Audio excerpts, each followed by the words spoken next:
दक्ष news, सामान्यांच्या हक्कासाठी नेहमी दक्ष।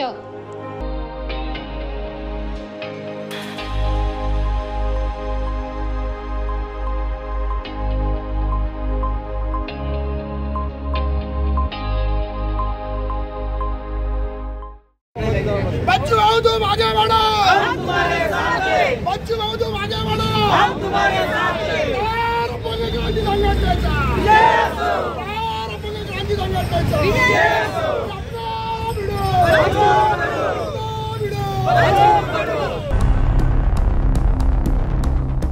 आधुनिकीकरणाच्या दिशेने राज्याची वाटचाल सुरू असताना महाराष्ट्र राज्य सरकारकडून दिव्यांगांना संजय गांधी निराधार योजनेचे केवळ 1500 रुपये तुटपुंजे अनुदान दिले जाते।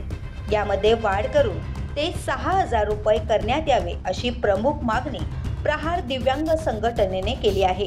या मागणीसह विविध प्रलंबित समस्यांवर चर्चा करण्यासाठी प्रजासत्ताक दिनाचे औचित्य साधत जिल्हाधिकारी कार्यालयासमोर दिव्यांग बांधवांकडून आंदोलन करण्यात आले। दिव्यांग हा समाजाचा एक महत्त्वाचा घटक आहे। त्यांना समान संधी, हक्क आणि जाणण्याचा अधिकार असायला हवा। मात्र त्यांच्या कायदेशीर हक्कांचे उल्लंघन होत आहे आणि त्यांना समाजाच्या मुख्य प्रवाहात आणण्यासाठी अडथळे निर्माण होत असल्याची भावना त्यांनी यावेळी व्यक्त केली आहे। या संदर्भात दिव्यांगांनी प्रजासत्ताक दिनी थेट जिल्हाधिकारी कार्यालयावर धडक दिली। महाराष्ट्राचे मंत्री बच्चू कडू यांच्या आदेशानुसार हे आंदोलन करण्यात आले। जिल्हाधिकारी कार्यालयाच्या प्रवेशद्वारावर झालेल्या या आंदोलनामुळे प्रशासनाची तारांबळ उडाली। आंदोलनाच्या वेळी परिसर घोषणांनी दणाणून गेला। दिव्यांगांच्या अनुदानात वाढ, घरकुल योजनेचा लाभ मिळणे, बेरोजगार दिव्यांग युवकांना विना जामीनदार दिव्यांग वित्त महामंडळाकडून कर्ज देण्यात यावे, तसेच ज्या दिव्यांगांच्या पालकांचे वय 21 वर्षांपेक्षा जास्त आहे त्यांचे बंद करण्यात आलेले अनुदान त्वरित सुरू करावे, अशा विविध मागण्या जिल्हा प्रशासनाकडे यावेळी करण्यात आल्या। यावेळी दिव्यांग बांधवाने आपल्या अडचणी व आपल्या मागण्या काय आहेत याबाबत माध्यमांशी बोलताना सांगितले।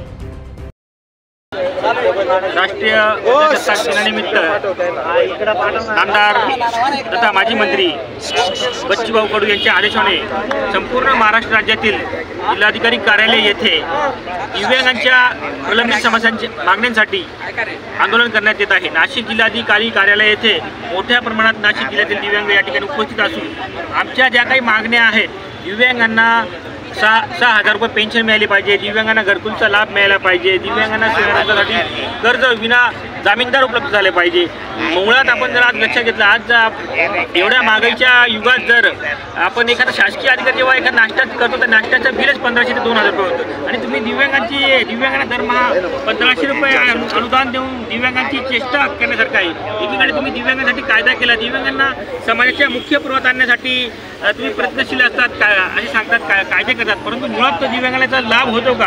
ग्राउंड लेवलच्या दिव्यांगांना जर आपण बघितलं तर अतिशय आर्थिक दुर्बल घटक असलेला हा दिव्यांग शारीरिक दिव्यांगही असून त्याच्याकडे बघण्याचा दृष्टिकोन अद्यापही शासनाचा आणि समाजाचा बदललेला नाही। याकडे प्रामुख्याने लक्ष देण्याची गरज आहे आणि या ठिकाणी विविध मागण्या ज्या आहेत, आमच्या दिव्यांगांना रोजगार उपलब्ध झाला पाहिजे, संजय गांधी निराधार अनुदान मिळालं पाहिजे, त्यांना कर्ज प्रकरण मिळालं पाहिजे, अशा अनेक विविध मागण्यासाठी आम्ही या ठिकाणी आंदोलन केलेलं आहे आणि या ठिकाणी आंदोलनानंतर आम्ही आज जिल्हाधिकारी साहेबांनी आमचं निवेदन स्वीकारून आमच्या मागण्या त्या वरिष्ठांपर्यंत पोहोचवतील अशी आम्हाला अपेक्षा आहे। जय हिंद, जय प्रमाण। महानगरपालिका, नगरपालिका आणि ग्रामपंचायतींनी दिव्यांगांना रोजगारासाठी जागा उपलब्ध करून द्यावी अशी मागणीही यावेळी करण्यात आली। जिल्हाधिकारी जलज शर्मा यांनी आंदोलनस्थळी येऊन निवेदन स्वीकारले। या प्रसंगी जिल्हाध्यक्ष ललित पवार, कार्याध्यक्ष बबलू मिर्झा, चंद्रभान गांगुडे, गणेश निंबाळकर, अरुण पाचोरे, संध्या जाधव, नितीन गव्हाणे, पंकज सूर्यवंशी, समाधान बागल, संजय पोरचे, अनिल भावसार, हिम्मत माळी, सोमनाथ खुरसरे आणि शेकडो दिव्यांग बांधव यावेळी उपस्थित होते। करण सिंग बाउरी, दक्ष न्यूज, नाशिक।